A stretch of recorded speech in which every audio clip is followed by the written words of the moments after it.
ভাই সাহেব, আপনারা সবাই জানেন আগামী ২৬ নির্বাচনে পাকা বেদবেড়ি সমষ্টি থেকে আমাদের দলের মনোনীত প্রার্থী থাকবে মীনাক্ষী রহমান। ওনাকে আপনারা বিপুল ভোটে জয়যুক্ত করবেন বলে আমি আপনাদের কাছে পুরোদূরভাবে অনুরোধ করছি। আপনারা সবাই আমাদের প্রার্থী, আমাদের ক্যান্ডিডেট মীনাক্ষী রহমান, ওনাকে জয়যুক্ত করবেন। আপনারা জানেন বিগত 10 বছরে পাকা বেদবেড়ি সমষ্টিতে যেজন অধ্যক্ষ নিষ্কর্ম একজন বিধায়ক আপনারা নির্বাচিত করে দিয়েছিলেন।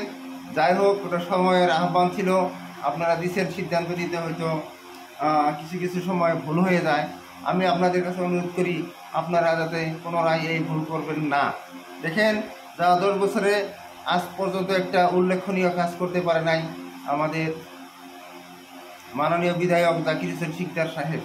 এইবার আমরা ওনাকে ভোটের জরিয়েতে পর্যাপ্ত পরিমাণে এমন শিক্ষা দিব উনি যাতে বুঝতে পারে, যাতে জনসাধারণের কাজ না করলে জনসাধারণে আকাশের দিকে যে মাটির তলে পৌঁছে দিতে পারে, সেই কথাটা যাতে উনি বুঝতে পারে, আমরা সেই ব্যবস্থাই করব। ইনশাল্লাহ আপনারা আমাদের সাথে থাকবেন। আমরা মীনাক্ষী রহমানকে জয় করার চেষ্টা করব। আপনারা দোয়া করবেন। আপনারা সবসময় আমাদের যদি কোনো ধরনের ভুল ত্রুটি হয়ে থাকে নিজের মানুষ বলে ক্ষমা করবেন এবং আমাদেরকে সহযোগ করবেন আমরা আশা করছি। খুদা হাফিজ। মীনাক্ষী রহমান জিন্দাবাদ। বদরুদ্দিন আজমল জিন্দাবাদ। Thank you.